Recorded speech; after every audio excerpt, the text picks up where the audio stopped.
The dust bit at her ankles like teeth, but she kept running. Nolly's breath scraped raw inside her throat, every gasp a fire.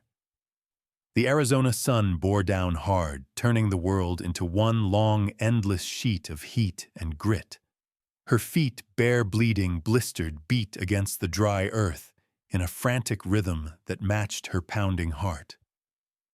The wind wasn't blowing. It never did in July, not in this part of the San Carlos Plains. The heat just sat there mean and still like a predator waiting for you to fall. She'd counted the steps once, all 3,800 of them, from her mother's back door to the fence line at the edge of the high mesa. But not today. Today wasn't for counting. Today was for running. She didn't look back. She didn't need to. Behind her in the tiny adobe house tucked against the canyon wall, her mother lay curled on the floor like a bird with a broken wing. One arm was bent wrong. Her mouth had split and gone dark with dried blood. Her breath was shallow, each inhale a tiny whimper she hadn't meant to make. That morning when Donato had knocked over the water pot and blamed her for the floor being wet, Nolly had known what was coming. The voice had dropped, the calm voice. Always the calm voice. That was when it was worst. When he was yelling, she still had time. But today he didn't yell. He said, "You make a mess, you clean it up," and then he'd hit her mother so hard she'd fallen backward into the hearthstones. After that, it was fists, then boots, then stillness. When Donato left for town whistling like nothing had happened, Nolly had slipped through the back door and bolted barefoot across the thorn brush and dry wash. She didn't think. She didn't cry. She just remembered her mother's words. You run to the big man's place, the one past the cottonwood. You tell him your mama can't get up no more. So she ran. The tall grass near the riverbed sliced her calves. Her dress clung to her ribs with sweat and fear. Every rock underfoot felt like a blade. She stumbled once, caught herself, and kept moving. The ground blurred. Her vision tunneled. All she knew was forward. She didn't know what time it was, but the sun had climbed high enough to bleach the sky to bone. That meant Donato would be at his shop by now, talking soft and polite to the ladies buying flour, smiling with all his teeth and none of his eyes. Nolly's feet hit a slope, steeper ground, scattered with mesquite roots. She grabbed at a low branch, pulled herself upward, and saw it, the fence. Straight as a sermon and tall as fear, it stretched across the rise with cedar posts sunk deep in the earth. Past it stood a cabin, dark-roofed, tucked under the rim of the mesa. The barn rose beside it, weathered and proud, and between them, like part of the land itself, stood a man. He was bent over the leg of a paint horse, nails in his mouth, hammer in hand. His shirt was soaked dark across the shoulders. His arms, bare and brown, looked as thick as the fence posts. Nolly's knees gave out when she reached the wood. Her fingers gripped a post so tightly her knuckles turned white. She couldn't speak. Not yet. Not with the fire in her chest. She hung there, panting, dust streaking her cheeks, blood oozing from her heel. Her eyes locked on the man across the fence. He looked up. Tony didn't move at first. He just straightened slowly and pulled the nails from his lips. His gaze swept over her, not panicked, not cold, just watchful. Like he was seeing her whole all at once. He didn't ask her name. He didn't rush forward. He stood still, letting her be small and scared and wild-eyed. "Easy," he said. His voice was low, like distant thunder. Nolly opened her mouth. Nothing came. Then, "They'll hurt her tonight." Her voice cracked on the word tonight. But she didn't cry. She had run out of tears 3 miles ago. She can't get up. She tried. Her arm's wrong. Her mouth won't stop bleeding. The big man's eyes didn't flinch. He looked down at her feet, raw and cut. Then, at her fists clenched like she might come apart if she let go. "Who hurt her?" She stared up at him. Her lip quivered. "My daddy." The words dropped between them like stones.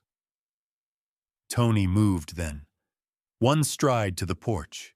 He grabbed a canteen, slung a blanket over his shoulder, stepped inside, came back with a saddlebag.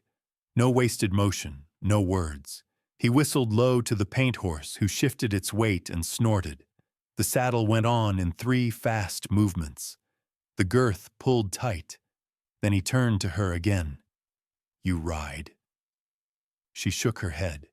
He nodded once, walked over, lifted her in one arm like she weighed nothing. She tensed, expecting pain. But his hand didn't grab. It held. "Hold the horn," he said, placing her in the saddle in front of him. "Don't let go." She clutched it. His arm came around her, anchoring them both, and then they were flying. The horse's hooves pounded against the earth, raising dust in clouds behind them. The wind slapped her cheeks. The sun roared down. But she didn't feel it anymore. She felt the beat of the man's heart against her back. It was steady, like a drum, like a promise. They crested the ridge. Below, the Begay home sat still and sun-baked, its white adobe walls quiet. The door hung open. Tony pulled the horse hard to the side, rode around back, and slid off in one movement. He lifted Nolly down, handed her the blanket. "Show me." She ran inside. The heat hit like a wall. Tazba was where she'd left her, one hand curled against her belly, the other bent and swollen. Her eye was shut tight. Her chest rose and fell in short, dry gasps. Tony knelt beside her. His shadow swallowed the kitchen floor. When her eye fluttered open, she flinched. "Easy," he said again. "I told her?" Tazba whispered. "I told her not to." She came anyway. He slid his arms under her body, one beneath her knees, one behind her back. She winced. He didn't apologize. He only said, "Hold on." Nolly opened the door. The sun hit them all at once. Her mother turned her face into the big man's chest and didn't speak again. The saddle was still warm. Tony swung up behind her, settled Tazba carefully against him, then lifted Nolly back up front. "Hold the horn," he said. She did. They rode toward the mesa, toward the cabin, toward the silence. And behind them, the house stood still. And in the store 2 miles away, Donato Cruz smiled at a customer and had no idea that the world had just begun to change. "I ain't spoken a year, but I still remember how to move." The weight of her was less than he expected, though she didn't feel light. There was something heavy in the way her body slackened in his arms, like pain soaked into her bones. Tony shifted Tazba carefully on the saddle, his big hands finding the right places without bruising her further. He'd carried dying calves heavier than this woman, but not one of them had ever looked so far gone and still breathing. She didn't speak. Her head rested against his collarbone, one eye swollen shut, the other fluttering glazed. Her splintered arm was wrapped tight in the blanket bound to her chest with a gentleness he didn't know he remembered. Nolly sat in front of him, tiny fingers white-knuckled around the saddle horn. She didn't cry. She hadn't since she showed up at his fence. The girl sat upright, bones shaking back, pressed into his ribs like she needed the strength of his heartbeat to keep going. The horse moved fast, but sure the way trained horses do when they know something's wrong. The path was familiar to him, even with his eyes half closed, the scrub oak, the brittle sage, the heat trembling in waves off the rock. By the time the cabin came into view, Tazba had passed out. Tony dismounted in one clean motion and lifted her down with care. Nolly slipped off and hovered close, not touching, just watching every move with those 2 old eyes. He kicked the door open and stepped inside. The cabin was cooler than outside at least. One room, Wood walls darkened with years of weather and smoke. A cot in the corner, blankets folded once and left untouched for 14 months. Tony paused, then crossed to the bed and laid her down. Tazba groaned low and dry. He adjusted her bad arm gently so it didn't pull. "You got water?" Nolly's voice behind him was thin but firm. He pointed with his chin to the corner pump. She moved barefoot and bleeding but determined. Tony straightened. The stillness of the room pressed against his skin. He hadn't let anyone in here since he pushed that thought back. "Get her lips wet," he said. Nolly dipped the cup and returned. Her hands were trembling, but she held it like something sacred, tilted it to her mother's mouth. Tazba flinched, coughed. "Just a sip, Mama." The woman stirred again. Her good eye opened, focusing just enough to find her child. Tony stepped back. He wasn't good at being near pain. He wasn't good at people anymore either. But he knew what came next. "Stay with her," he told Nolly. "Don't move her." He walked outside. The light stabbed his eyes. He crossed the porch, sat on the one chair he hadn't touched in months, and pressed both hands over his face. Everything was happening too fast. Or maybe it wasn't fast enough. Maybe this was what he'd been waiting for without knowing. A reason. A knock on the door that wasn't death coming in. Inside, he could hear Tazba rasping something. Nolly answering, her voice so small and brave it made his chest feel too tight. He stood up, jaw set, and headed toward the barn. There were things to do. He needed clean cloth. He needed herbs. He needed someone who knew what to do with a split lip and a crushed rib. He needed Ana Lucia Reyes. It had been nearly 2 years since he'd seen her, but she'd been a healer longer than any man had been a doctor in these parts. She lived 3 miles out by the dry bend in the river, in a crooked house that smelled of cedar and smoke. Tony threw a saddle on the same paint horse and rode hard. The canyon was quiet. Even the birds had gone still in the heat. Dust rose behind him like a red snake. The sun kept falling toward the mesa's edge. He reached her house before the sky turned gold. Ana Lucia stepped out before he dismounted, hands on her hips, sharp eyes catching everything before he spoke. "Well now," she said. "The giant rides again, and he looks like hell. Need your help. You always do." "Who is it, Tazba Begay?" Ana's eyes narrowed. Donato's wife, Tony, nodded once. "Is she alive?" "Barely." Ana disappeared inside without another word. When she reappeared, she had a leather satchel in one hand and a half-tied braid over her shoulder. "I'll ride with you." They rode in silence, fast and focused.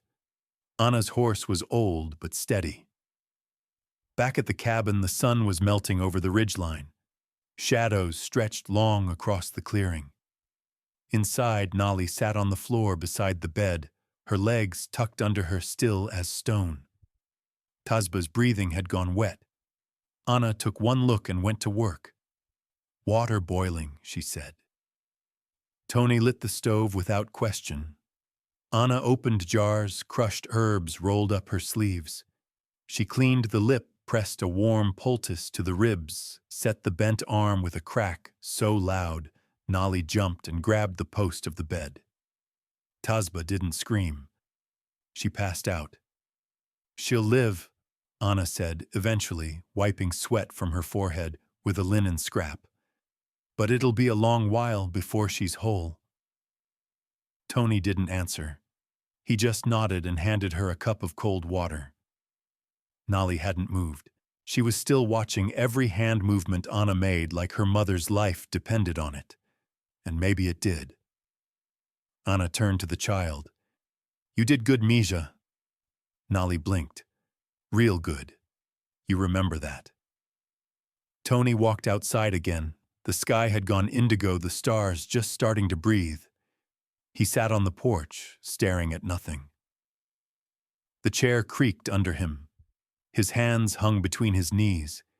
He could still feel the shape of Tazba's body in his arms, the bruises, the way she'd leaned into him for 1 second, not for comfort, but because there was nowhere else left to go. That was the part that stuck, not the pain, the surrender. Inside, Ana Lucia hummed a prayer over Tazba. Nali's voice floated soft beneath it, whispering numbers to herself. Tony watched the night roll in and felt something shift behind his ribs. He didn't know what it was, but it didn't feel like grief, and it didn't feel like silence anymore. The wind stirred the dry leaves near the edge of the porch. From the corner of the room inside, he heard Anna's voice pause. "You're gonna need more than medicine," she said. "This woman's been stitched together with fear for years." Tony didn't move. Anna came to the door. And fear doesn't heal easy, not without a reason. He looked up at her, his face like carved wood, but something in his eyes glinted. "She's got one now." Anna studied him a moment, then nodded once and went back inside. In the distance, far beyond the cottonwood grove, a bell rang out from the mission town signaling sunset and Donato's store closing for the night. Healing isn't just herbs, it's knowing what broke and why. The scent of boiling sage drifted through the cabin, mixing with the sweat of hard labor and the iron tang of blood. Ana Lucia stood over the hearth, sleeves rolled, stirring a dark paste in a clay pot, her thin wrists moving with muscle memory. The sound of the wooden spoon scraping the rim was soft, rhythmic, the only thing that made the quiet feel less like a weight. Tazba lay on the bed, barely conscious. Her face, once elegant in its stillness, was a wreck of bruises and swelling.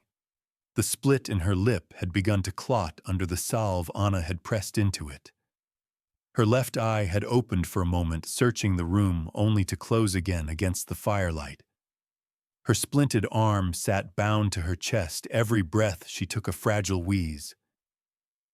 Nali hadn't left her mother's side since the sun came up. She sat on the edge of the bed, now legs dangling, holding her wooden cow against her chest. Her small body was still, but her eyes never stopped watching. Not the fire, not Anna's hands, not the doorway. Just waiting. Expecting the worst, the way a child raised in fear does.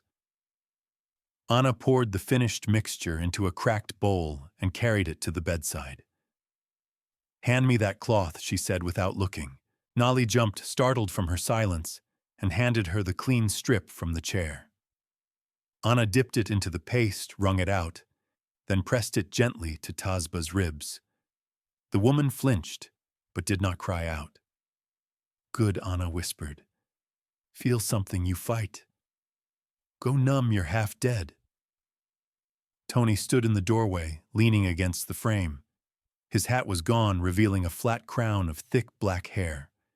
His shirt was unbuttoned at the throat, damp with sweat from the midday sun, and the ride to the canyon spring, where he'd drawn fresh water. His eyes stayed on Tazba, steady and unreadable. "You got whiskey?" Anna asked. He nodded, pushed off the doorframe, and crossed to a small cabinet tucked beside the hearth. He retrieved a bottle, uncorked it with one hand, and passed it to her. Anna poured a splash into her palm and began rubbing it into Tazba's shoulder with slow, even strokes. "It ain't just bone that's broken here," she said, more to the air than to either of them. "It's the part of a woman that keeps herself standing." Nali didn't understand the words, not entirely, but she could hear the truth in them.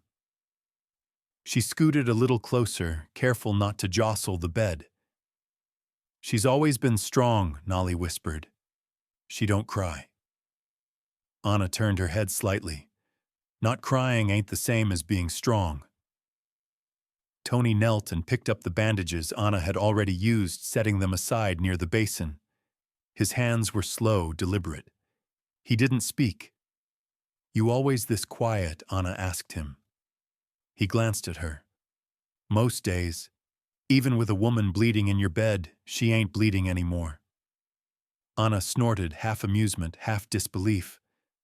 You got a strange way of looking at things, to nijoni ani. Used to be different. Don't we all? Nali shifted again. She looked up at Anna, then at Tokni, then at her mother. Her voice was soft, but firm. Is she gonna die? Anna put the cloth back in the bowl, wiped her hands, and sat down on the bench near the fire. The heat painted her face gold. No Mija. Not tonight. Nali lowered her head, arms still wrapped around her toy. Anna stood and poured herself a cup of water, downed it in one long swallow, and wiped her mouth on her sleeve. She needs rest, 2, maybe 3 days before she can even stand right. The ribs'll take longer, and the arm, well, that's a mess. She'll stay here, Tony said, voice low. Anna turned to face him. You know what that means? He nodded. She's another man's wife. She's not his anything. Anna watched him for a long time. Then she nodded slowly. Good. Hold on to that. Tony returned to the door and looked out at the canyon beyond.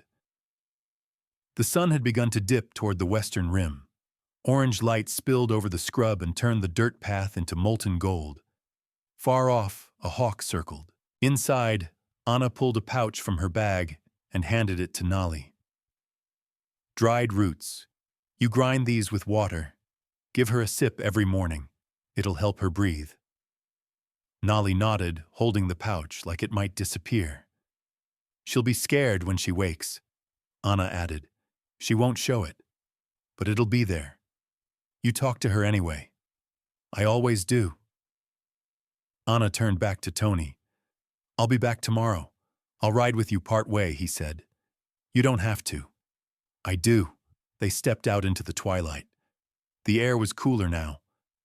A breeze had finally stirred, carrying the scent of creosote and distance. Tony helped Anna into her saddle, then mounted his own horse and led her down the trail, riding in silence for half a mile. They stopped at the bend where the river used to run strong before the drought. Now it was a ribbon of mud and frogs. Anna turned in her saddle and studied him. You're changed, she said. No. You're changing then. Tony looked up at the dusky sky. She didn't ask for help. She just ran. That's enough for you. He looked down the road. She ran. That's more than most do. Anna nodded. Good night, giant. Night, Anna. He watched her ride off until the curve swallowed her. Then he turned back. The cabin glowed in the distance, a single square of firelight in the darkening world. Inside, he knew the girl would be awake, listening, and the woman would be sleeping the kind of sleep that only comes after being close to dying. He walked slow boots, crunching dry soil, until he reached the porch again. Inside, the room had gone still. Tazba was breathing slow and deep. Nali sat cross-legged on the floor, now her head resting on the edge of the bed. Tony crossed the room, knelt beside her, and pulled the blanket from the chair over her shoulders. You can sleep, he said. I ain't tired. He raised an eyebrow. You look it. Nali curled tighter against the bed. She's safe now, right? He looked at the woman in his bed, at the bruises turning purple-black beneath the bandages and the steady rise and fall of her chest. For now, he said. Yeah. He went outside, took the chair with him, and sat under the stars. The wind stirred again. In town, Donato would be closing his store. The lights would flicker out, and the lies would go on. But here, under the cottonwood shadow and desert sky, a silence had broken. Not with words, with movement. And sometimes that was louder than anything. Don't matter how far you run if the devil knows where you sleep. The sun hadn't yet cracked the edge of the world when Tazba opened her eyes. She didn't move. Her head throbbed like it had been caved in. Her ribs stabbed with every breath, and her arm was wrapped so tight it felt like it wasn't hers anymore. For a moment, she thought she was still on the dirt floor at home, her face pressed to the stone, her daughter screaming. But then she smelled cedar, not dust, and she saw a wood ceiling above her instead of cracked plaster. The air was cool, and there was no sound of boots on floorboards, no cabinet doors slamming, no voice twisting her name into something smaller than it was. Just the soft rustle of wind through a cracked window and the slow creak of a rocker on the porch.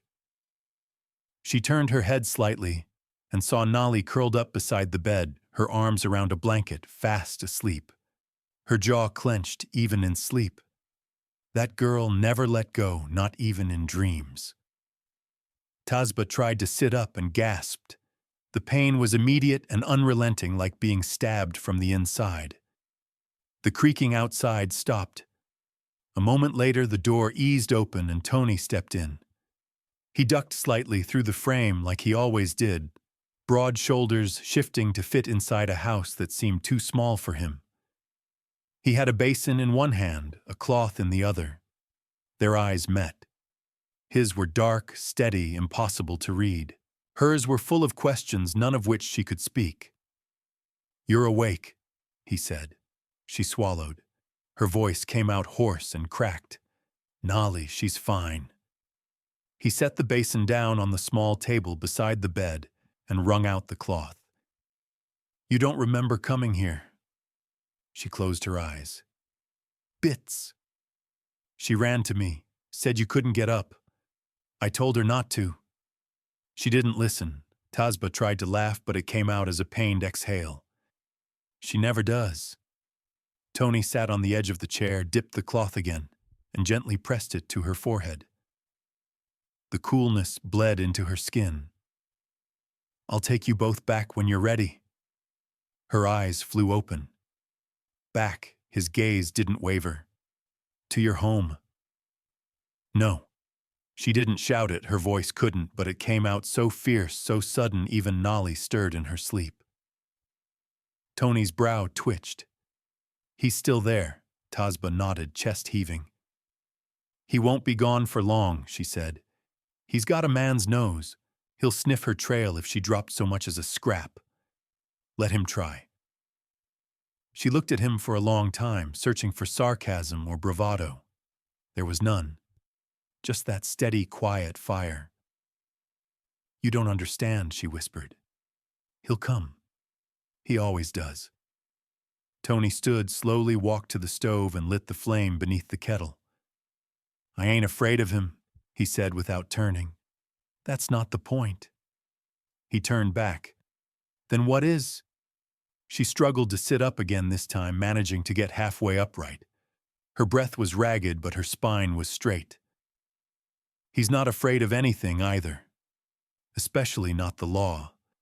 And out here, men like him. They always get away with it. Not always." Tony poured water into 2 cups, brought one to her, and sat again. "You plan to fight him?" she asked, taking the cup with both trembling hands. "If he comes, yeah. What if he doesn't come for me?" She held the cup tighter, eyes flashing. What if he comes for her? Tony didn't answer. He didn't need to. He just looked toward the girl still sleeping on the floor, and something in his face changed, tightened like the edge of a knife being drawn from its sheath. "I won't let that happen," he said. Tazba studied him. "You've been alone too long," she said quietly. He blinked. "What you live out here in silence like you're already dead. But I don't think you are." He said nothing. Just watched her with those desert dark eyes. She drank the rest of the water slowly. The ache in her ribs still burned, but her words had started to flow, now rough and uneven like a creek after a storm. "I stayed because I thought I had to," she said. "Because there was no one else. And Nolly, she needed a roof, a meal, a name that didn't sound like pity. I didn't want her to grow up hearing folks whisper her mama was a runaway. She ran anyway." Tazba smiled, but it didn't reach her eyes. "She's smarter than me." Tony stood again. "You're hurt." don't mean you're weak." He crossed the room and placed his cup on the windowsill. The morning was brighter now, the world outside washed in yellow and pale blue. Nolly stirred and sat up, rubbing her eyes. "Mama, I'm here, baby." The girl was at her side in seconds, clutching her good hand, tears brimming. "You're okay," she whispered. "I kept watch all night. I didn't sleep." Tazba ran her fingers through Nolly's tangled hair. "You did good. You did just right." Tony stood in the doorway, backlit by the morning. "I'll build a smokehouse today," he said suddenly, "and reinforce the gate." Tazba looked up, confused. Why he looked at them both. "Because if he's coming, we'll be ready." Nolly's grip tightened on her mother's hand. "And if he ain't," he added, "then you still deserve a place that's strong." He stepped outside. The door creaked shut behind him. Tazba leaned back against the pillows, her eyes stinging. Mama Nolly whispered, "Can we stay here?" Tazba's throat locked up. For the first time in years, she didn't know the answer. Outside, the sound of an axe striking wood echoed sharp and steady. She closed her eyes and listened to it one beat at a time. Not fear, not silence. A rhythm she hadn't heard in years. And somewhere deep in her chest, where the pain lived thick and old, something shifted. Not hope. Not yet. But something close. It ain't justice if it only shows up after the bleeding's done. The sun had already crested high when Deputy Ellis arrived, a streak of dust following his chestnut mare like a spine of smoke. He wasn't expected, not exactly, but folks out this far didn't take kindly to surprises. Tony had seen him coming from half a mile off and was already leaning against the corral post when the hooves slowed to a trot. Ellis was a young one, mid-30s maybe, but with a face worn early by heat and hard choices. His badge caught the light pinned crooked to his chest, like it didn't quite belong there. He tipped his hat when he got close, mouth drawn tight. Tony. Ellis. The deputy's eyes swept the property, noting the freshly split logs stacked neat by the shed, the fence now reinforced with new beams, and the barely visible boot prints heading to and from the barn. His gaze paused on the window of the cabin where the curtain twitched and stilled again. He swung down from his saddle. "Got a report," Ellis said, keeping his tone light. "From who can't say. Anonymous writer left a note in Winslow." Tony's jaw ticked. Ellis reached into his saddlebag and pulled out a small folded paper. He handed it over without comment. The note was written in blocky, slanted print. "Woman beaten bad. Took the child. Giant rancher's cabin past Red Bluff. He's hiding them." Tony read it once, then folded it in half and tucked it in his back pocket. "She's in there?" Ellis asked. "She's alive," Tony answered. Ellis looked at him a long moment. "You planning on explaining what happened? I didn't do it, if that's what you're asking." "That ain't what I'm asking." He nodded toward the cabin. "Is she safe?" "She is now." Ellis hesitated. He shifted his stance and pulled off his gloves, slapping them against his thigh. "I gotta ask her some things." Tony didn't move. "She ain't strong enough. It ain't your call. It ain't yours either, not if it puts her back under him." Ellis dropped the gloves into his saddlebag, jaw tightening. "You think I'm here to haul her back to that bastard? I think men like Donato have a way of crawling out of anything they fall into." "I'm not Donato." The two men stared at each other, the air thick with sun and dust. After a beat, Tony stepped aside. "You can talk to her, but not alone." Ellis nodded once. Inside the cabin, the air was cool and quiet. Tazba sat propped up against pillows, hair braided back from her face, a cup of broth balanced in her lap. Nolly was nearby, sorting smooth river stones into rows. She looked up as the deputy entered and immediately moved closer to her mother. Tazba's eyes sharpened the moment she saw the badge. "I'm not going back," she said. Ellis raised both hands. "Not here to make you. Then what do you want to ask you some things? About what happened? About Donato?" She didn't speak right away. Just looked at him like a woman who had been lied to too many times. Tony stood by the door, arms crossed. "Go on," Tazba said finally.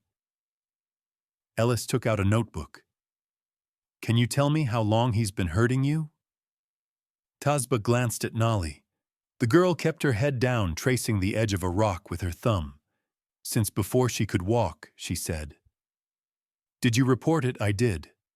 Once. In Chinle. They said they'd keep an eye out. No one ever came." Ellis wrote that down, his lips tightening. "Last week," he said gently, "he beat you bad. Broke your arm. That right?" Tazba nodded.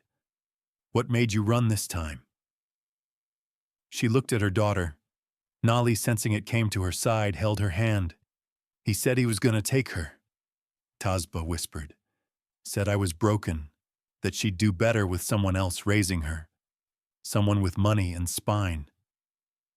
Ellis didn't write that down. He didn't need to. "Would you testify?" Tazba flinched. "He'll come after me. I can get you protection." "No, you can't," she said. "You can't be everywhere." Ellis sighed, scrubbed a hand over his face. Tony stepped forward. "So what happens now?" "I file the report. I talked to Judge Mathis, but without Tazba's testimony, it's just noise. Donato owns half the cattle yards in this county. That's supposed to scare us. It should scare him," Tazba murmured. Ellis met her eyes again. "If you won't testify, I can still look into guardianship. Might be a way to keep her safe, at least." "She stays with me," Tazba said firmly. "I'll write it like that." He closed the notebook. "I'll be in town through Friday," Ellis added. "If anything changes, if he shows up or you change your mind, send word."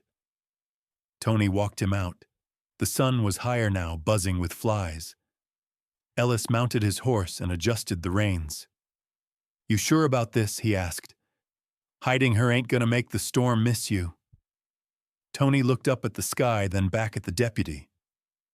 "I've lived through worse." Ellis gave a short nod. "You always were the stubborn kind. I learned from the best." With that, Ellis rode off down the trail, disappearing into a shimmer of heat. Tony watched until the dust settled, then turned back to the cabin. Inside, Tazba had pulled Nali onto the bed and was brushing her hair with a comb that had lost most of its teeth. "You think he's coming?" she asked without looking up. Tony stepped inside and closed the door. "If someone told him where you are, yeah." "Then what do we do?" "We finish the fence." Tazba gave a soft laugh. "That won't stop a man like Donato." "No. But it'll make him bleed if he tries to cross it." She looked at him, then really looked at him. There was no pity in her eyes, no softness, just recognition. Like seeing another scar and knowing exactly how it got there. "I don't want her to grow up afraid," she said. "She won't. I mean it." Tony nodded. "So do I." Outside, the wind shifted. The clouds were gathering low over the mesa, thick with red iron dust and heat. The kind of wind that meant a storm wasn't coming. It was already here. If a man has to tell you he's in charge, he never really was. The first sign came with hoofbeats, not the kind of steady rhythm that belonged to cowboys trailing cattle or folks passing through. This was different, frantic, sharp-cutting, fast across the dry wash south of the ridge. Tony heard it before the sun had climbed halfway past the eastern rim. He stepped off the porch, slowly, eyes narrowing against the rising wind, and watched the dust snake its way between the junipers. 2 horses, maybe 3. He moved toward the barn quietly with intent. Inside the cabin, Tazba sensed it too. Her fingers froze, mid-stitch needle paused above the tear in Nali's dress. She looked up, eyes locking with her daughter's. No words needed. Fear lived in the space between breath and heartbeat. "Go to the root cellar," she said calmly. Nolly hesitated. But now. Nolly slid off the chair and moved without sound across the floor. She lifted the trapdoor under the kitchen rug and crawled down the wooden rungs into the cool dark. Tazba pulled the rug back in place and turned the iron latch. Then she stood, smoothed her braid, and faced the door. Outside, the riders had stopped short of the gate. 3 men, dust-covered. One held the reins of a 4th horse. Riderless, its saddle worn but familiar.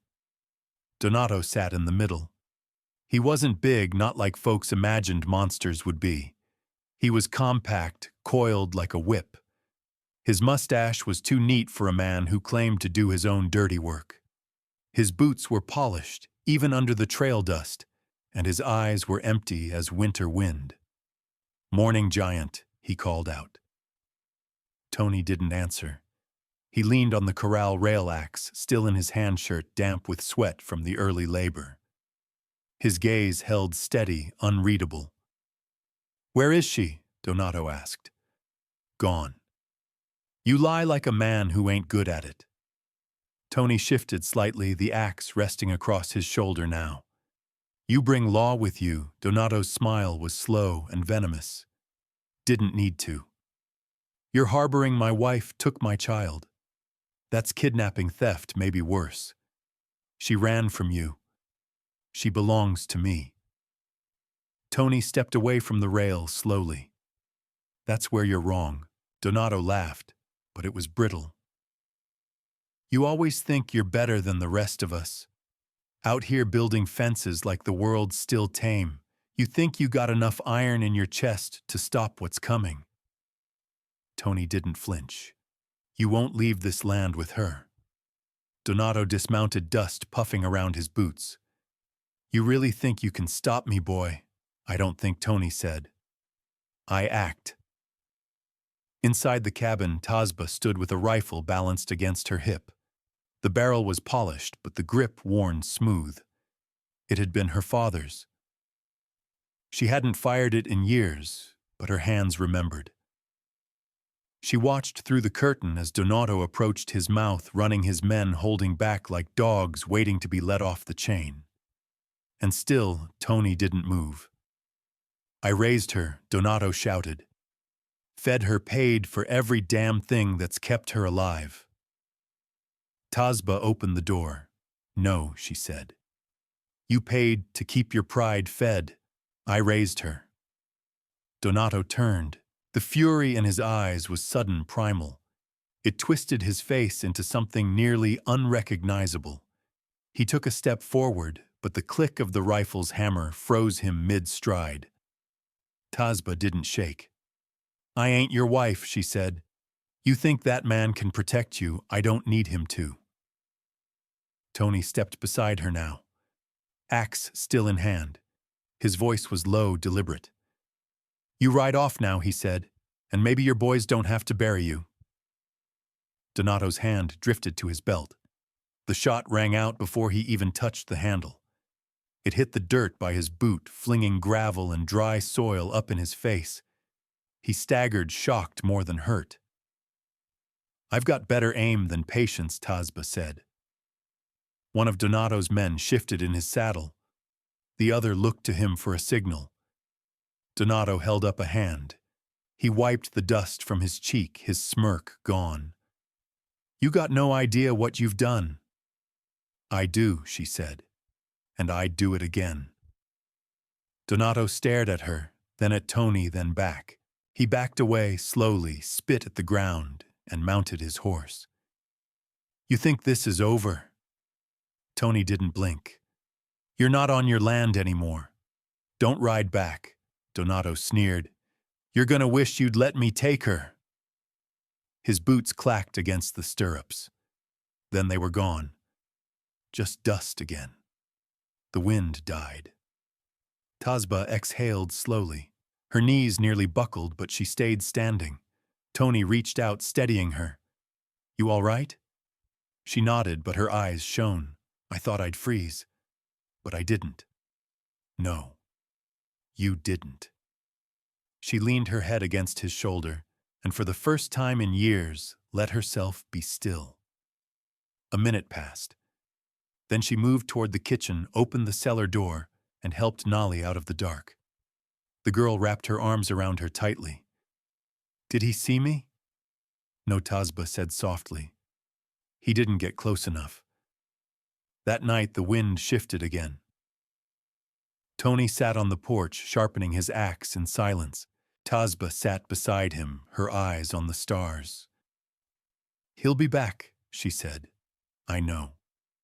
What do? We build more than fences. She looked at him. Like what? Something that doesn't break when a man like him rides up. Inside, Nolly lay curled under a quilt, her wooden cow beside her. She slept the sleep of someone who no longer had to listen for footsteps in the dark. And outside, under the same sky that had watched generations before them, the silence wasn't fear anymore. It was a promise. Fear don't break you. It teaches you where not to step next time. The wind scraped across the mesa like a warning, kicking dust into the air, tugging at the old barn roof with dry fingers. A morning hush sat thick over the homestead, too quiet, even for the birds. Tony woke with his hand already reaching for the rifle leaning against the cabin wall. His body moved like it had been trained in a different life, one where silence didn't mean peace, only the pause before it all came down. Inside the cabin was still. Tazba stood near the hearth, arms crossed over her chest, watching the kettle steam without moving. Nolly sat cross-legged by the fireplace, braiding string into a tight loop, her brow furrowed in deep concentration. They were waiting. It had been 3 days since Donato's last visit.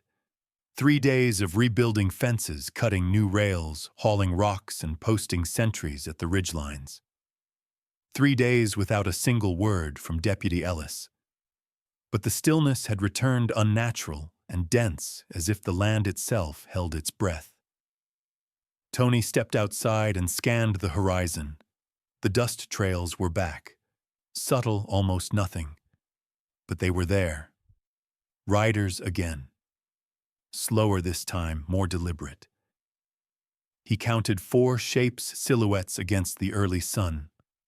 One walked beside a pack mule. Another rode without reins, slouched with the kind of ease that meant arrogance or practice. Tony stepped back inside. They're coming. Tazba didn't flinch. She lifted the kettle and poured the hot water into a basin. Are they wearing badges? No. Then they're his. He nodded. Not him, though. I'd know his posture. He sent others to test the line. Nolly looked up. Do they know I'm here? No, baby, Tazba said softly. They don't know who they're about to meet either. Tony went to the back room and returned with the long rifle he kept oiled and clean. He checked the chamber, sighted once through the glass, and then handed Tazba a second pistol. She looked at it, weighed it in her palm like it was something far heavier than iron. Have you ever had to shoot? He asked. I aimed at his father once. Never had to pull. He nodded. Let's keep it that way if we can. They posted themselves carefully. Tony stayed out front, leaning against the porch post with the rifle resting across his knees. Tazba crouched just inside the door, pistol in her lap, her breath slow and even. Nolly remained behind the curtain, back pressed to the wall. The riders didn't rush. They approached the property like it was already theirs, casual, slow, as if daring someone to stop them. When they reached the gate, the man in front, a tall Navajo with a red bandana and deep lines etched across his cheeks, raised his hand and stopped the others. Morning, he called out. Tony nodded once. Y'all lost, the man smiled. Looking for someone. Who? A girl. And her mother. She took something don't belong to her. Tony shifted slightly. What did she take? A man's pride. That ain't worth much out here. The man's smile didn't fade. He dismounted with the lazy grace of someone who'd drawn blood before breakfast. Mind if we look around? I do. He looked back at the others. One stayed at the gate. Another circled wide hand resting on the butt of a sidearm. We're not here to start trouble, the leader said, walking closer. Then don't. He paused 10 feet from the porch. You know it ain't smart to take in someone else's fight. I didn't take it in, Tony said. It walked to my door. I let it rest. Rest don't last long. No, but I do. The man's face darkened slightly. He spat to the side. You got one chance to walk away, Tony said, voice low. You ain't gonna shoot me. You ain't sure. There was a beat.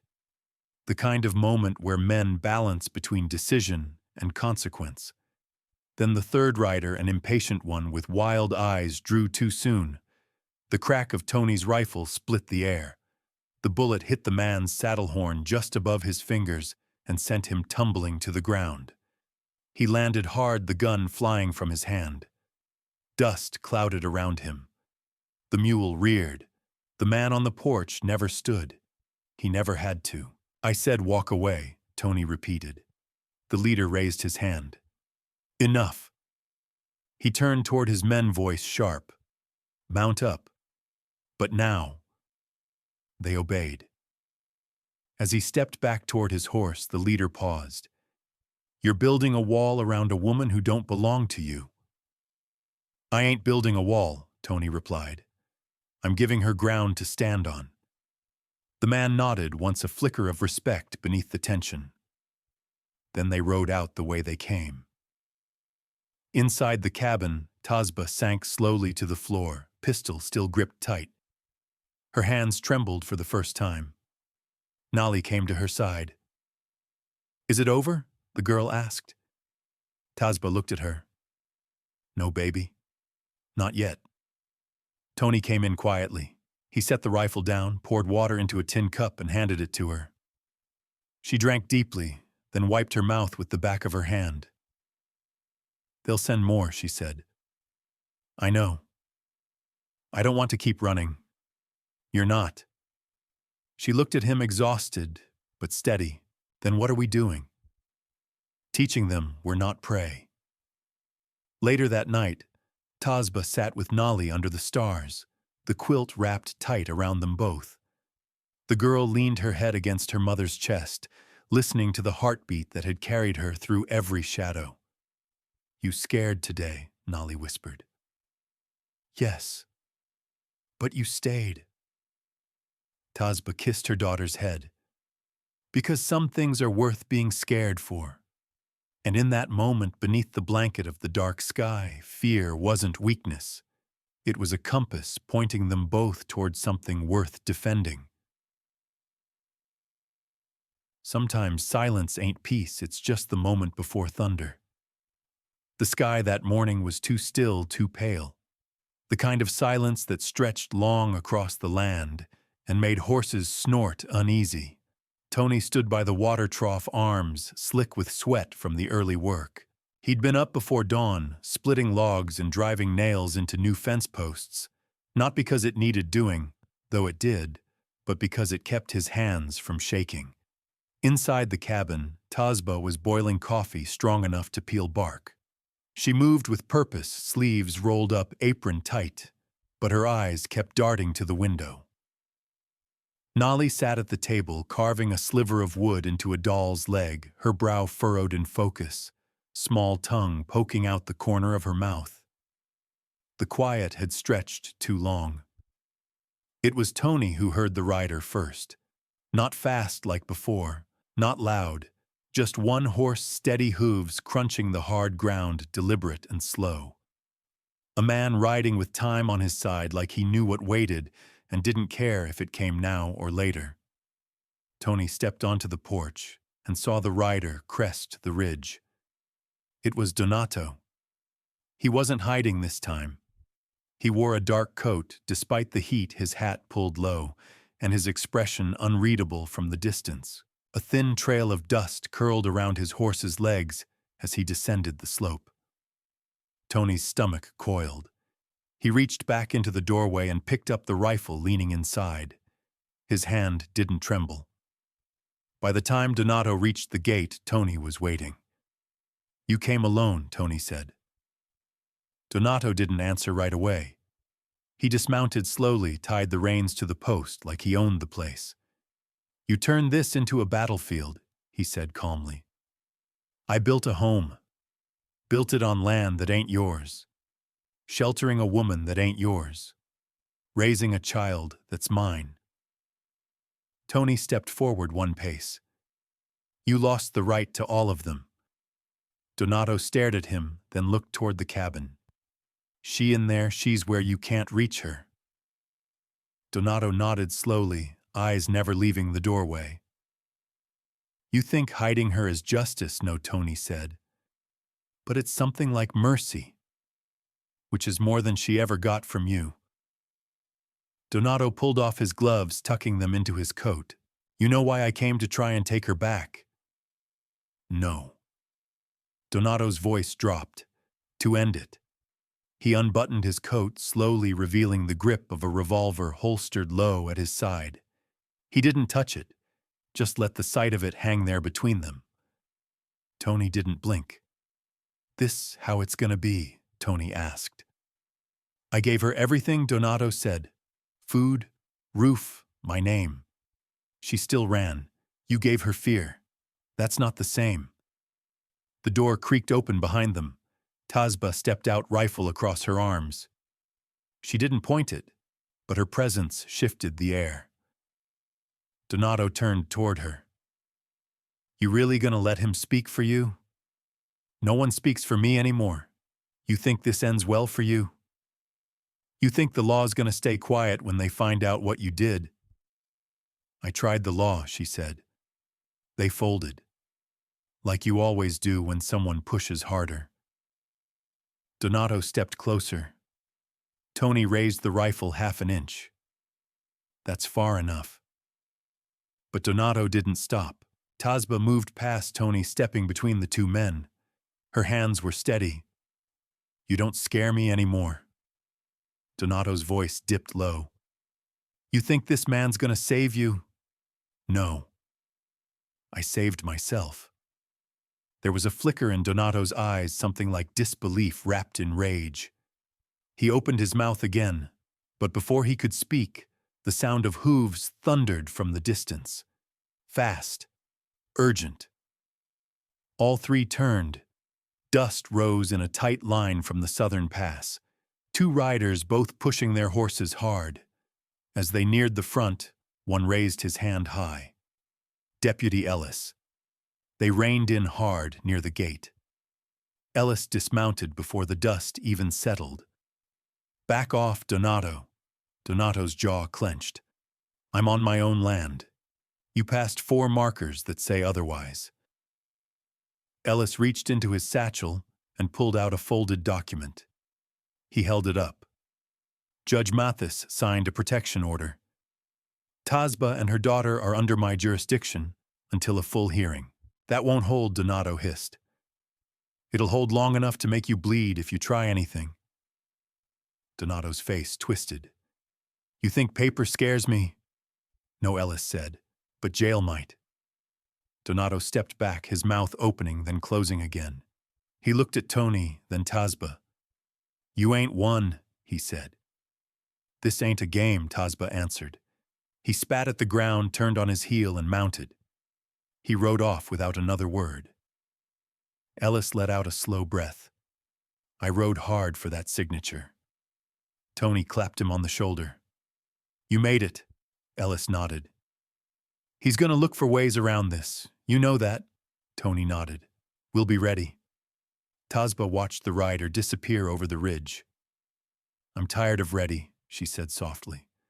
"I want stillness." Tony met her gaze. "Then we make it." Ellis mounted up again. "I'll be back tomorrow with more papers. Custody filing. Full injunction. He won't be able to sneeze without asking a judge." As he rode off, the sun began to fall behind the hills. The wind picked up again, but this time it felt different, cooler, softer. Less like thunder waiting to drop, more like breath returning after being held too long. Inside, Nolly waited with wide eyes. Tazba knelt down and pulled her into her arms. "We're still standing," she whispered, "and he's not inside anymore." And as the night rolled in for the first time in weeks, they lit the lamp without fear of what it might draw in. Healing don't mean forgetting. It means choosing to live where the scars are. The nights had turned cooler, as if the land itself had begun to let go of its fever. The high desert carried the scent of sage and firewood, and the stars blinked steady above the ranch house like watchful eyes. In the quiet afterward, after the papers had been signed after the deputies left, and Donato was forced back behind county lines, there came a different kind of silence. Not the hush of fear, but the deep, aching pause of recovery. Tazba sat on the porch steps with a quilt wrapped around her shoulders, watching the moonlight stretch across the dry earth. Her hair hung loose down her back, a streak of silver glinting in the black. Nolly was inside asleep for once, without flinching at every creak or gust of wind. The child had finally begun to speak again, not with the rapid bursts of a frightened heart, but with calmness, even laughter. The wooden doll now had arms and a painted smile, but peace, she had learned, came in layers. Tony stepped out quietly and handed her a tin mug of warm tea. He settled beside her, the boards creaking beneath his weight. For a long while they didn't speak. The night didn't demand it. "I don't know what to do next," Tazba said finally. "You rest." She shook her head. "Resting feels like waiting. I don't want to wait anymore." He took a sip, then said, "Then build. Same way we rebuild the fence, one post at a time." Tazba stared out at the corral, where two horses stood huddled against the wind.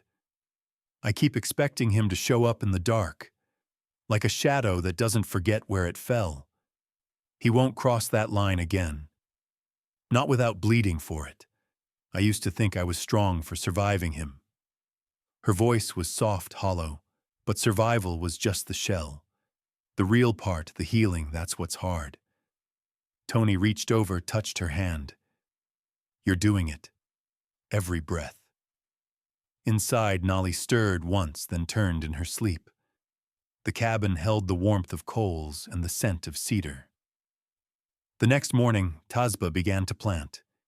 It wasn't much, a few rows near the southern edge of the property, near the waterline where the soil softened enough to be coaxed. She dug with blistered hands, dragging the hoe in even furrows, pushing seeds into the earth like tiny hopes.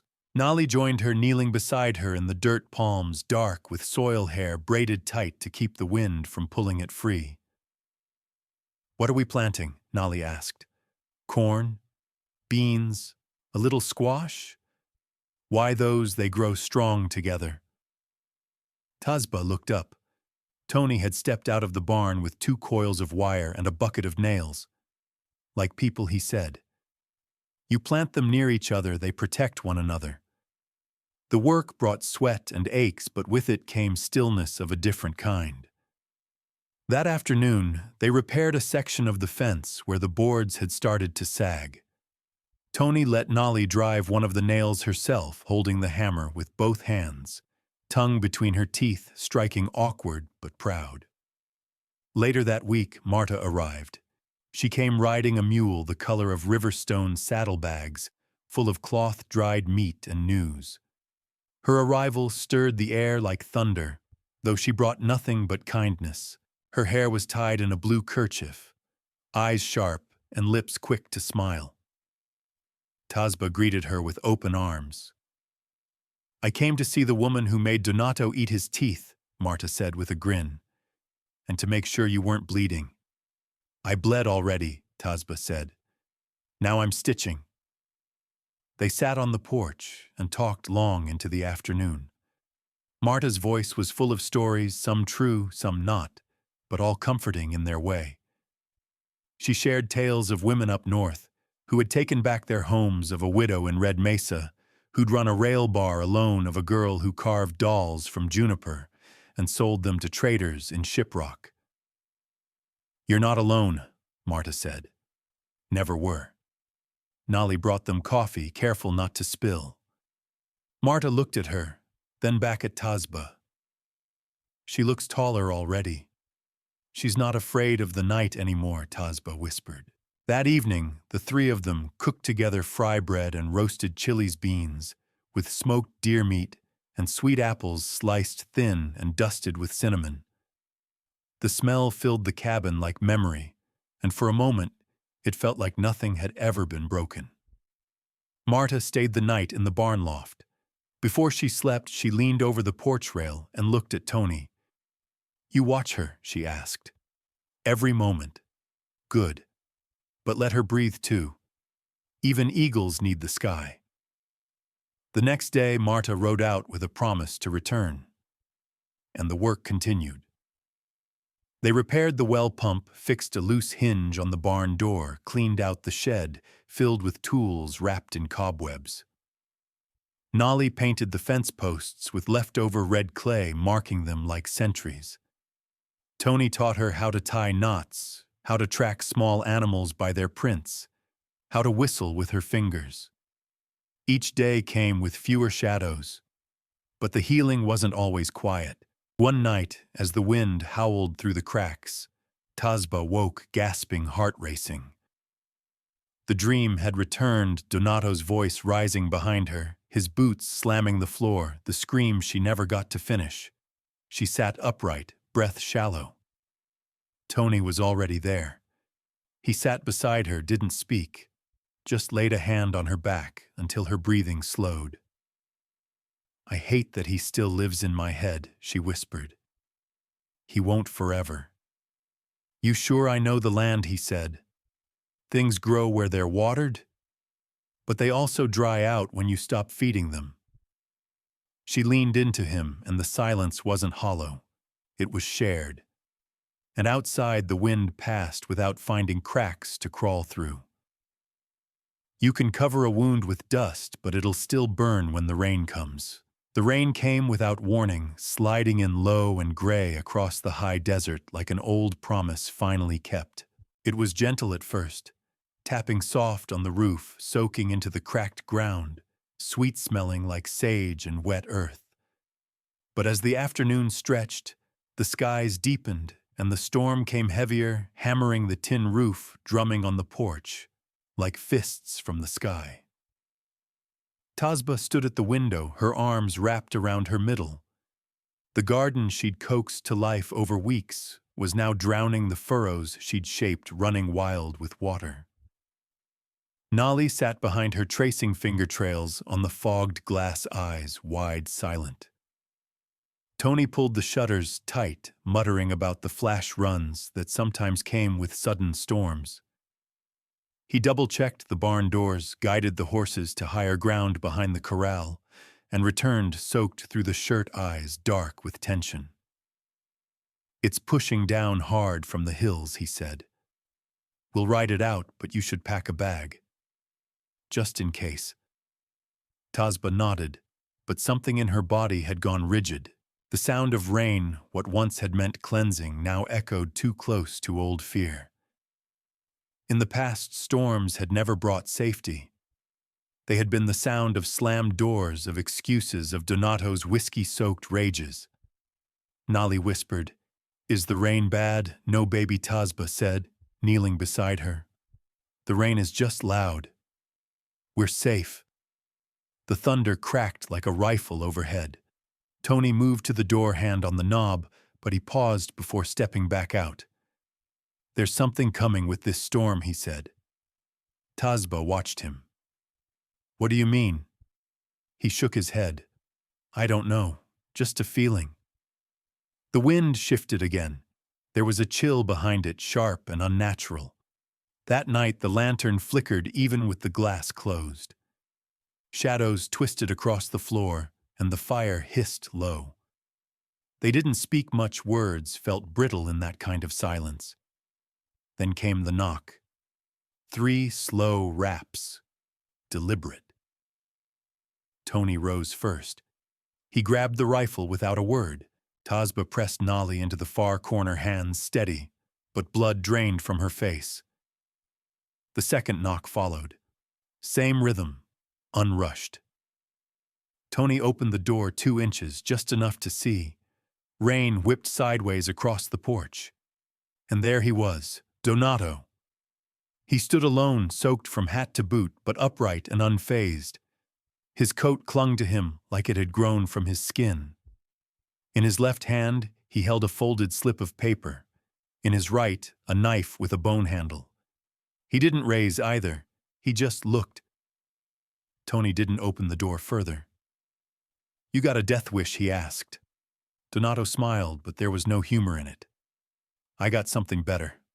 A bargain." Tasba moved beside Tony, her voice low. "Don't listen." But Donato's eyes slid to hers, and he spoke past the door like it wasn't there. "You think your little court order means anything. You think that judge reads every complaint. I'm still her husband. She's still mine under the law." Tony raised the rifle. "Not tonight, Donato." The man didn't flinch. "I ain't here for blood." Tony's jaw clenched. "Then leave." Donato reached into his coat pocket. Slowly.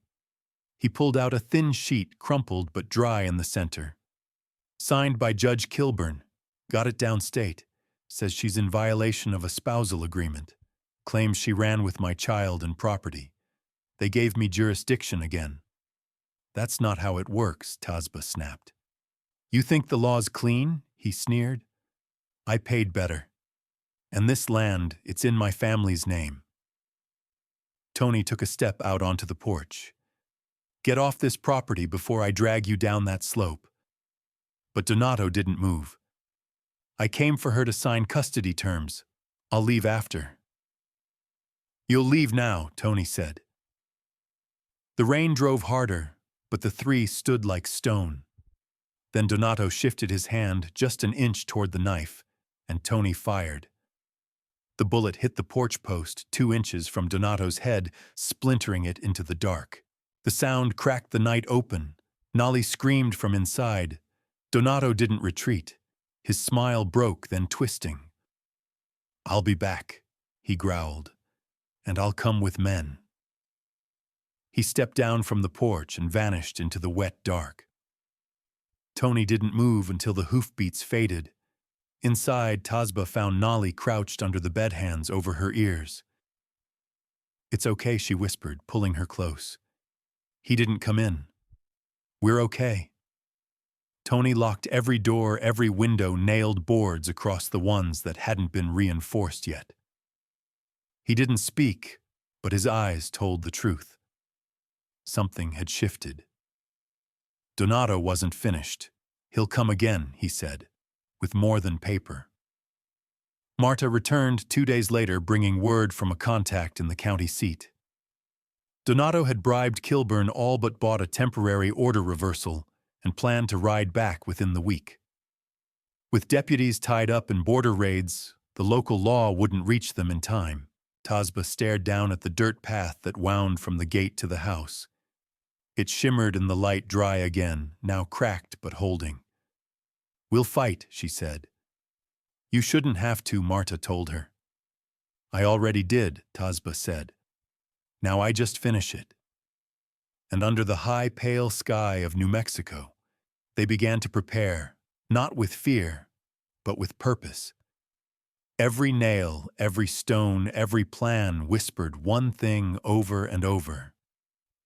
"We are not running anymore." There's a sound a woman makes when she chooses not to run anymore. It's quieter than thunder, but heavier than gunfire. The morning before he was expected to return, the land stood still. A velvet hush rolled across the canyon, as if even the birds understood not to break the silence. The air held a tension that settled in the throat, a knowing that something would come to an end by sundown. The ranch wore its preparations like armor, every entry point fortified. Every path from the hills mapped, every heart inside steadied like a trigger finger, holding breath. Tazba woke before the sun and dressed in silence. She moved through the house with practiced calm, braiding her hair back, buttoning her faded blouse, wrapping her belt snug above her hips.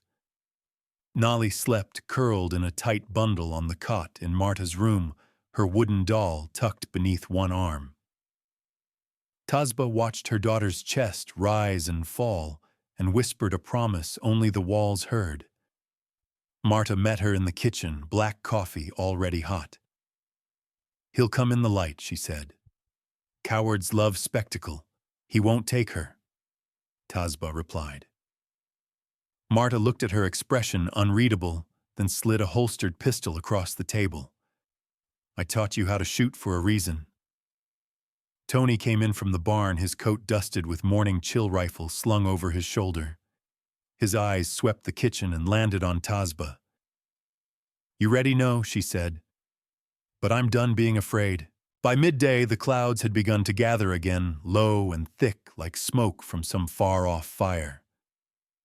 The three of them stood just behind the porch rail, eyes on the road beyond the gate, waiting.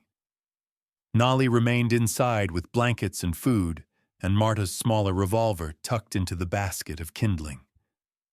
She'd been told to stay put unless she heard her mother's voice calling. Only her mother's. They didn't wait long. Dust lifted on the horizon like a bruised ghost. First one rider, then three. Donato led the pack, his coat snapping in the breeze, the bone-handled knife once more strapped at his hip. Behind him were two men, Rafe and Rudd, hired hands from downstate, both with the look of men who'd never plowed a field, but knew the weight of a rope around someone's throat. They dismounted just beyond the split-rail fence. Donato stepped forward, hand resting easy on his belt. "Well," he called out, "ain't this familiar?" Tony's rifle was already raised, aimed center chest. "Say your piece and ride out." Donato smiled, wolf-like. "I come for my daughter. She's not yours. The law says otherwise." Marta stepped out from behind the porch post. "Then let's wait for the law to get here." He laughed. "You think I care about a badge? Ain't a soul coming up this road today, but the three of us. And by sundown, I leave with that child." Tazba stepped off the porch. The earth felt different under her boots, more certain, less like something that could swallow her. "She is not your child," she said. "You lost that right when you struck her. When you struck me." Donato narrowed his eyes. "You always had a loud mouth. Should have learned your place." "I did," she said. "It's not beneath your hand anymore." He reached for the knife.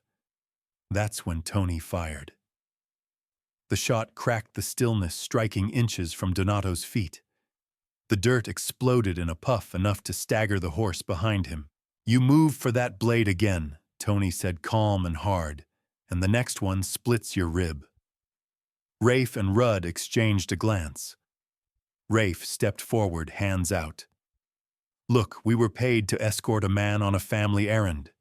We weren't told nothing about hostilities. You're standing in one," Marta said, revolver steady in her hand. Rafe held up both palms. "I ain't dying for someone else's marriage." He turned and got back on his horse. Rudd hesitated, then followed. Donato stood alone. "You're going to regret this," he said, his voice thick with something no longer resembling confidence. "No," Tazba said. "I regretted staying silent. I regretted hiding bruises. I regretted every time I thought you might change." She stepped closer. "But I'll never regret telling you to leave." He looked at her then, not with rage, but with something weaker, something collapsing. "You think you're free?" he said. "I know I am," she replied. Behind her, Nolly opened the door just enough to see. Her eyes found her mother's and didn't look away. Donato took one step back, then another. The wind picked up behind him. "This ain't over," he muttered, mounting his horse with stiff legs. "It is for us," Tazba said. "Ride on." He turned without another word.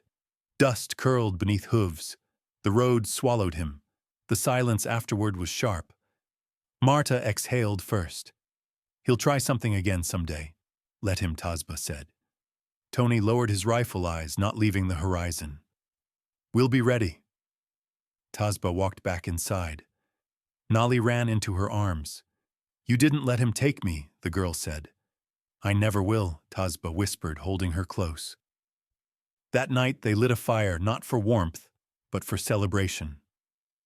Neighbors from down the ridge rode in with pie-smoked meat stories.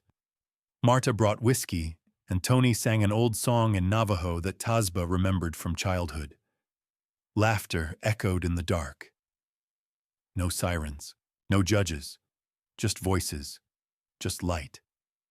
Tazba sat on the porch, later alone, the stars sharp above her, and finally let the tears fall, not of fear, but of release. Healing wasn't a moment. It was a choosing, over and over. And tonight, she chose herself. Justice doesn't ride in on a white horse. It walks in barefoot, holding a child's hand. The courthouse in Luna was barely larger than a schoolhouse, a squat red brick structure, sun-faded and wind-bitten at the edges. It sat quiet beneath the morning sun, birds nesting in the eaves, dust curling along the front steps. Tazba stood before it, hands clenched, her shoulders squared in a borrowed jacket. The weight in her chest had nothing to do with nerves. This wasn't fear. It was memory. It was a final crossing. Beside her, Nali held tight to her hand, small fingers wrapped around her mother's palm like roots gripping soil. The hearing had been granted under emergency review. Tony's cousin, a tribal advocate named Elsie Yazzie, had used every thread of legal weight she could pull. The signed reversal Donato had waved like a victory flag had been questioned, flagged, and fast-tracked for re-examination. The judge presiding was not Kilburn. He'd been quietly suspended 3 days prior. Inside the courtroom, everything was hushed, as if the walls themselves were listening. Tazba sat at the petitioner's table, her mouth dry but her spine steady. Across from her sat Donato, wearing a clean shirt that didn't hide the twitch in his jaw. He looked thinner than before, as if all the bluster had drained out when the hired hands abandoned him. He didn't look at her. Not once. The judge, a woman named Roberta Quinn, with gray hair coiled at the base of her neck and eyes sharp as obsidian, entered without preamble. She sat, adjusted her glasses, and began. "Let the record show this hearing concerns custody safety and the misuse of legal power to intimidate. Mrs. Tazba Yazzie, you may proceed." Elsie stood in her place, voice clear as a rifle crack. "Your Honor, we contend that Mr. Donato Reyes manipulated legal documents under coercion, utilizing judicial bias and undocumented payments to reverse custody rulings already in place. We submit evidence of the transaction witness testimony, and with the court's permission, we request to hear from the minor child directly." A murmur swept the few gathered observers, neighbors, local officials, Marta in the front row, with her hand over her heart. Judge Quinn nodded. "Proceed." Tazba turned to Nali, kneeling to her eye level. "Only if you want to." Nali's chin rose. "I want to." She walked to the witness stand, climbing the step stool they'd prepared for her. Judge Quinn leaned forward. "What's your name, sweetheart?" "Nali Yazzie." "How old are you?" 7. "Can you tell me what you remember about the night you left your father's house?" Nali's voice didn't tremble. Mama had a bruise on her cheek. It was purple and red. He said it was her fault. Then he broke the plate. Then he yelled. He kept yelling even after we went into my room. He said he'd break her if she made another sound. "Did he hurt you?" Nali paused. "Not with hands, but I stopped sleeping good. I kept counting the minutes till I heard him leave for the saloon." Tasba closed her eyes. Her hands remained still in her lap. Judge Quinn asked gently, "And how do you feel now I'm not scared in the morning anymore?" Nolly said. "And Mama smiles when she's making eggs." A silence held the room like breath. Judge Quinn nodded once. "Thank you, Nolly. You were very brave."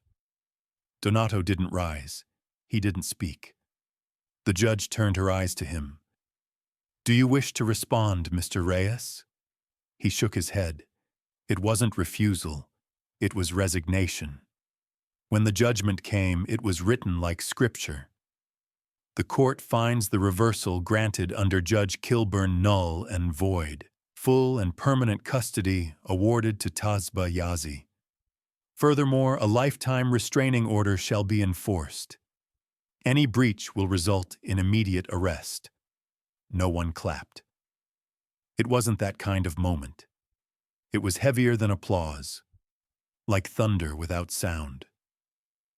When Tasba stepped out of the courthouse, the light felt different, not blinding, not heavy, clean.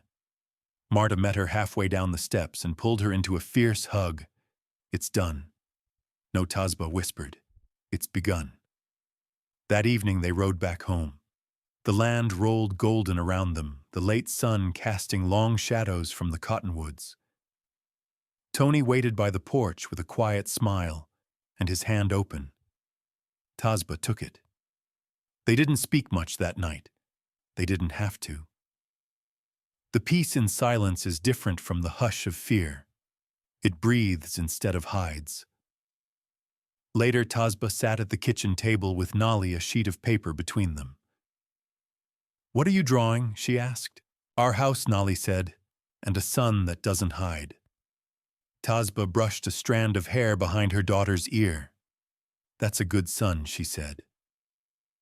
Out in the distance, the coyotes began to sing, not mournful, but like a lullaby to the hills.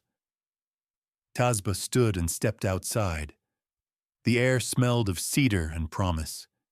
She didn't look back. She didn't have to. The educational lesson learned from this story is that courage does not always arrive loud or armed. It often begins with a quiet decision to stop accepting harm. Even late in life, when habits feel set and fear feels familiar, it is never too late to choose dignity, safety, and truth. Healing may come slowly, like land recovering after drought, but it comes strongest when supported by community and steady hands. And sometimes the bravest legacy we leave is not what we endured in silence, but what we finally refused to pass on.